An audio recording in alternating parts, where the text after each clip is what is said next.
Okay, so video number 2, this is a quick refresher, and then we'll move on to some new items. First of all, remember, it's all about ones and zeros. So everything is either on or off, yes or no, 1 or 0.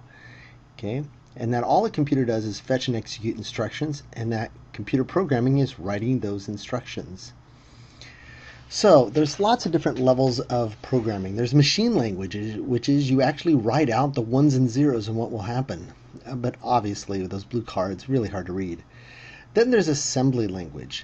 Now, assembly language, this is an example of assembly language program right here. All this program will do is say hello world and then quit. Now this is a very, very quick program. You can see move into AH, the number 9, move into DX, which is just register 108, interrupt number 21, return, and then put out hello world. That's it. 1, 2, 3, 4, 5 instructions. It's 20 bytes. You're not expected to know this. This is really hard to understand, but this was the next level up in programming, is to be able to actually write things like this, put things into memory, put things out to the screen, hit an interrupt. 20 bytes is very small. We're going to move at a much higher level language, which some of those languages include C and Fortran and Pascal, and we'll talk about those different languages. But let's first of all talk about memory. Okay, a bit. A bit is either 1 or 0, on or off, yes or no. Okay, that's the original memory, 1 or 0.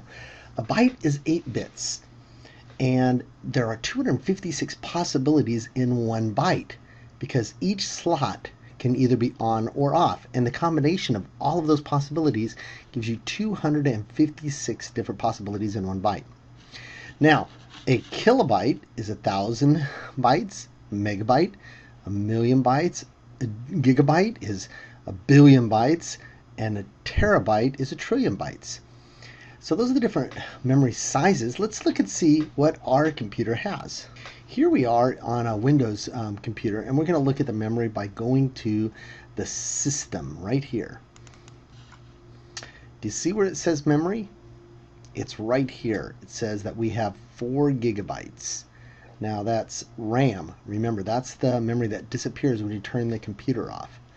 Okay, now this tells you how fast your processor is, and there's other information, but here is the memory we're talking about here.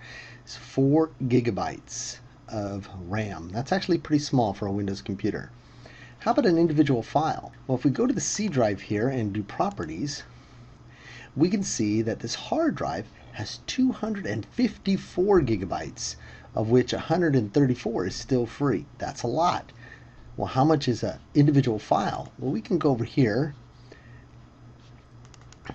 to a random picture, and we get the properties on that.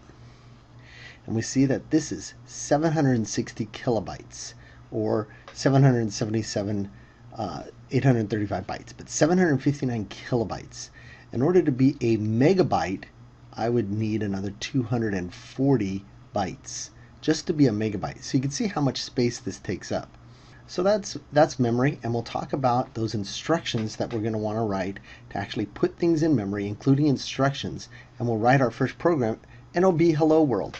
Only we're not going to write it in assembly language because that's too low level for us, but it's going to be much bigger than 20 bytes, and we'll look at that.